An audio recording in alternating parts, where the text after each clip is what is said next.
A continuación, entonces, yo voy a tratar de tocar algunos temas que ya han tratado mis compañeros desde una perspectiva diferente, que creo que nos va a ayudar a concebir esta cuestión del bien común. Entonces, pues un saludo muy cordial para todos los asistentes. Hasta ahora me confirman que hay aproximadamente 850 personas, que creo que es una alegría para todos. Muy bien, entonces comienzo. El bien común en la Fratelli Tutti.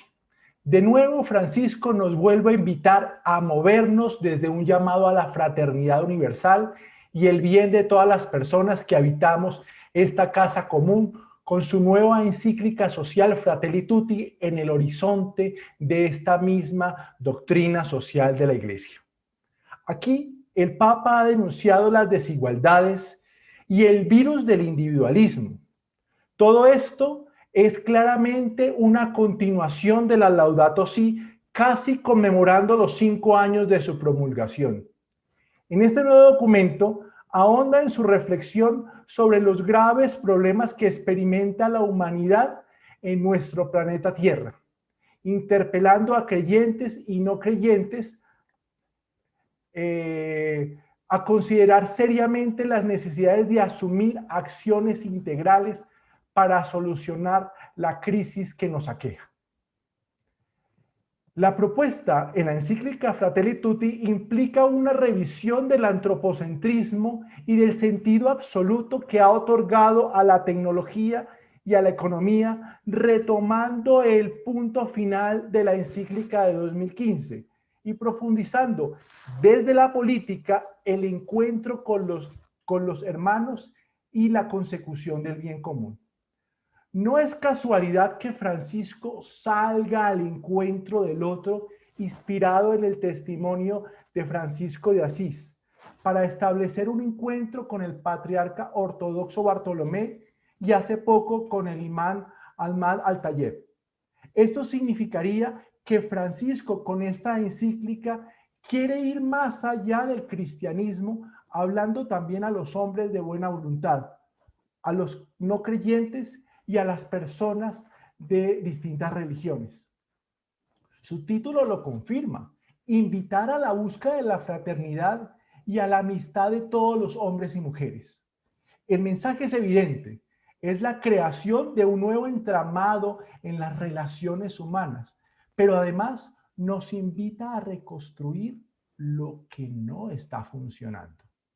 Nos llama también a buscar horizontes de justicia, entendida como la participación de todas las personas de los bienes, tanto materiales como espirituales, para que los seres humanos vivamos dignamente y seamos gestores y protagonistas de la historia.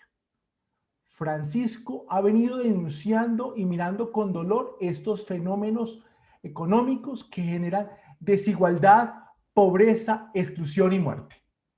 Esto ocupa un lugar importante en la reflexión del Papa, que mira al hombre y a la mujer como personas llamadas a colaborar con el plan de Dios mediante el trabajo, la producción, la distribución y el consumo de los bienes y obviamente con miras a la construcción del bien común.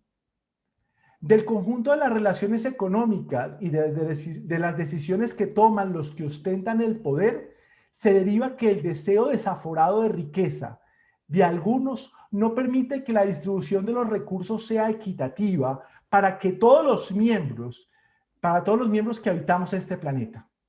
También nos dice que, comillas, la vida política no tiene que ver con los debates saludables sobre los planes a largo plazo para mejorar la vida de las personas y promover el bien común, sino que solo se trata de técnicas de marketing hábiles, destinadas principalmente para desacreditar a los demás. En este combate de intercambio de acusaciones y ataques, el debate se degenera a un estado permanente de desacuerdo y confrontación. Cierro comillas. Como vemos, la encíclica señala nuestra lejanía progresiva del ideal de construir el bien común. Un estilo particular de los escritos de Francisco lo encontramos cuando identificamos en él el método de la teología latinoamericana o de la revisión de vida, también llamada, muy empleada en la teología latinoamericana. En el primer capítulo hace un diagnóstico de la realidad actual. En el ámbito económico se constata que mientras algunas personas lo tienen todo y son cada vez más ricas, otras personas quedan al margen para acceder a lo necesario que les permita vivir y desarrollarse digna y plenamente. Incluso no tienen los recursos mínimos ni siquiera para afrontar una crisis sanitaria como la que nos aqueja. Francisco observa los signos de los tiempos desde las personas concretas que sufren el flagelo de sistemas injustos, que los apartan de las posibilidades de tener recursos para subsistir. Denuncia el dolor de millones de personas que padecen de hambre, que no tienen acceso a la salud ni a la educación. Y el Papa nos advierte sobre la imperiosa necesidad de actuar ahora con el apoyo de todas las personas de buena voluntad.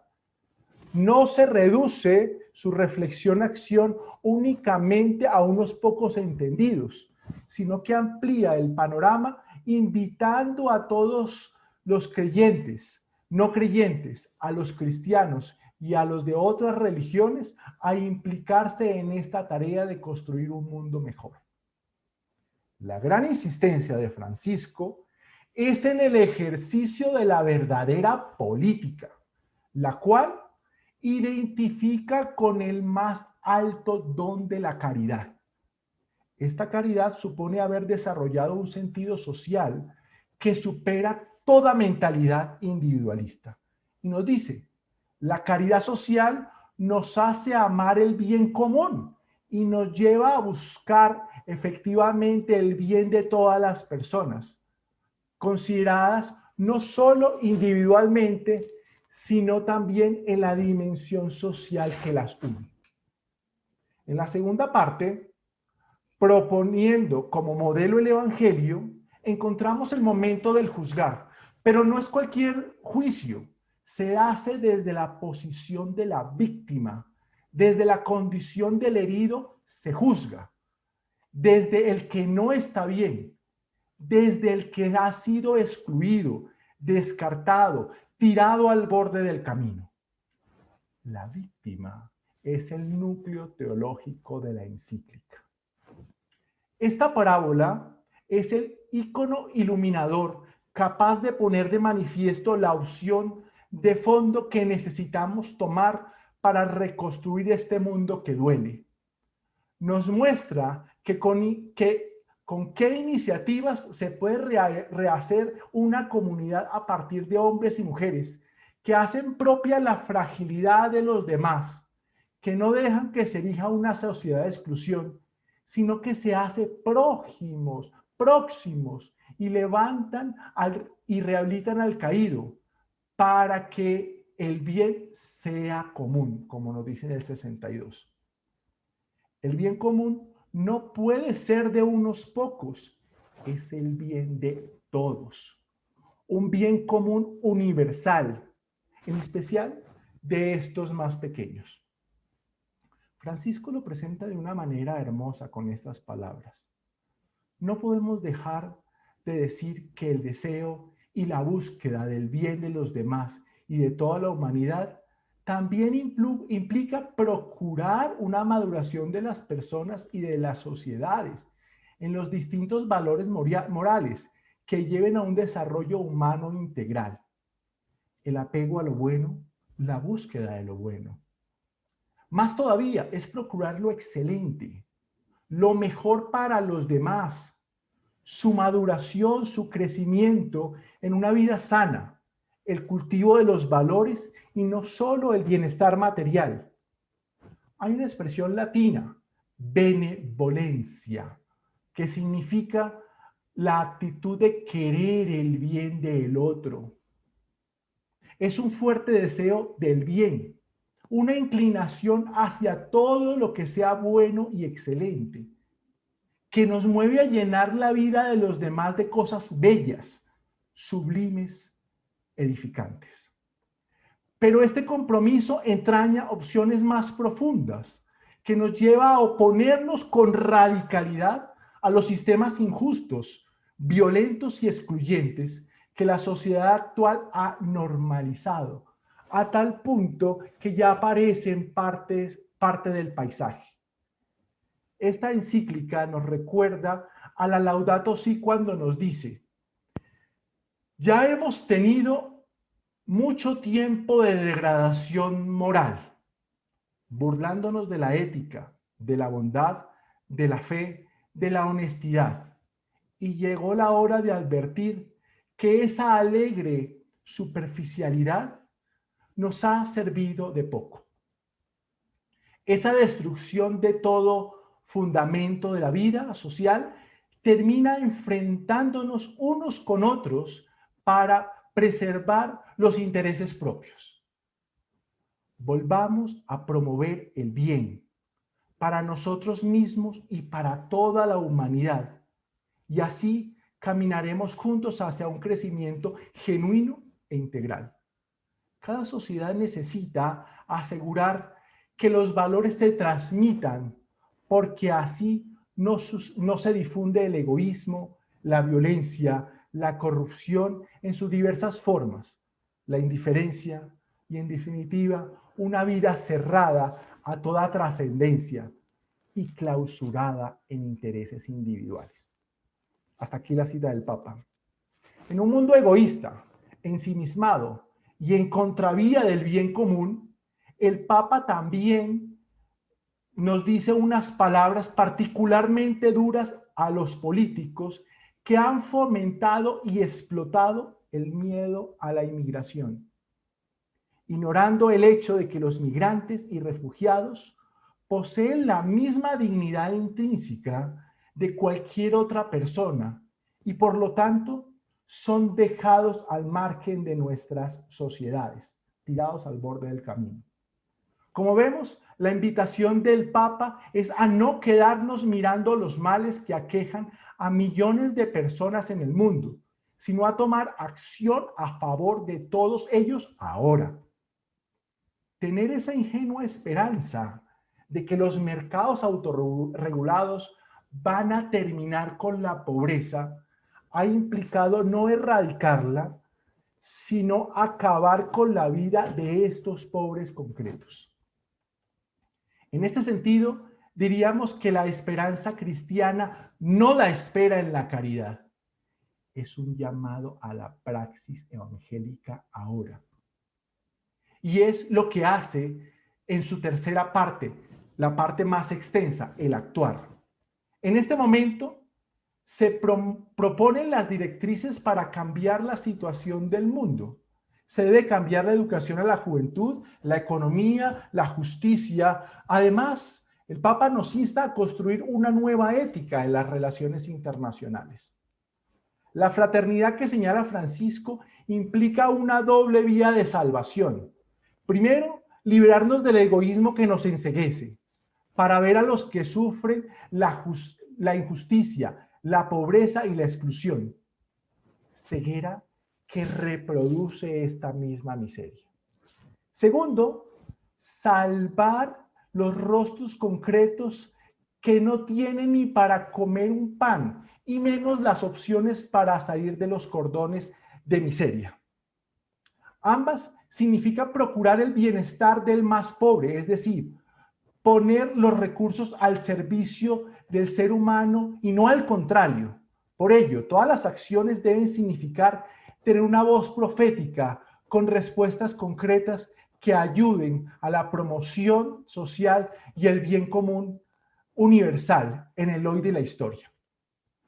Para terminar, en estos 30 segundos que me quedan, podríamos decir que de alguna manera los tres momentos se orientan a la construcción del bien común de toda la humanidad, en especial a los que están excluidos de este bien. Nadie puede quedar excluido. De esta manera, Francisco, en Fratelli Tutti, nos pide cariñosamente una nueva actitud de abrirnos al mundo, encontrando un asidero en lo que ya venimos comentando desde la doctrina social de la Iglesia, el encuentro con el otro, la fraternidad, la dignidad de la persona humana, el bien común, la solidaridad, las cuales tienen como fundamento el llamado cristiano al amor y a la caridad, manifestada no en las palabras o en los análisis sociopolítico-económicos, sino en las obras y en el necesario compromiso social, el rescate del otro y el bien universal del que nadie puede quedar excluido. Muchísimas gracias. Bueno, entonces para el profesor Santiago nos dicen lo siguiente.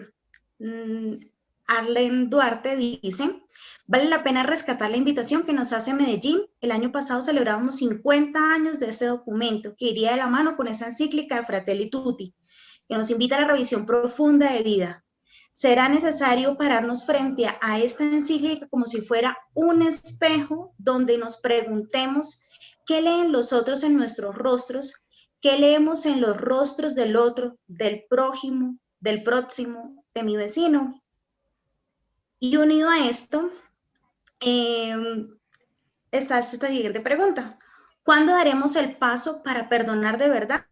Me sorprende escuchar religiosos con tanto resentimiento por las FARC.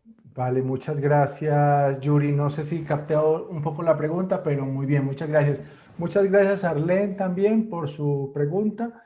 Creo que sí, estamos en mora de recuperar también todo este aporte muy significativo de los documentos eclesiales. Yo no me canso de decir que estamos en mora de descubrir esa gran riqueza de la doctrina social de la Iglesia. El Papa Francisco, como buen conocedor de la doctrina social de la Iglesia, por supuesto, que retoma todo este valor, toda esta riqueza del aporte latinoamericano y lo integra en sus documentos, en sus homilías, en sus charlas, en sus encíclicas, de una manera que no se cansa a toda hora de recordar el gran valor que nosotros tenemos en la Iglesia y sobre todo esta labor latinoamericana. Creo que han pasado ya 52 años de la conferencia de Medellín y todavía hay muchas cosas que debemos recuperar. Y si nos vamos un poco más atrás, vamos a encontrar el Concilio Vaticano II, vamos a también encontrar cómo también tenemos que rescatar a Puebla, tenemos que rescatar a Santo Domingo, tenemos que rescatar a Aparecida. Entonces creo que eso es muy importante y lo debemos rescatar. Rápidamente la segunda pregunta, si la entendí bien, es ¿cómo perdonar? Es pedirle a Dios que nos dé ese don, porque muchas veces nuestras ideas van en contra de eso. Creo que el mensaje de la Fratelli Tutti es a perdonar al otro, al reconocer al otro, como decía Liliana, encontrar un interlocutor válido. No me canso de responder también lo mismo. El otro no es parte del problema. El otro, el diferente a nosotros, es parte de la solución porque tiene una propuesta diferente a la de nosotros que nos aporta mucho más. Por eso creo que considerar al otro importante, reconocer al otro es parte de la solución. Muchísimas gracias.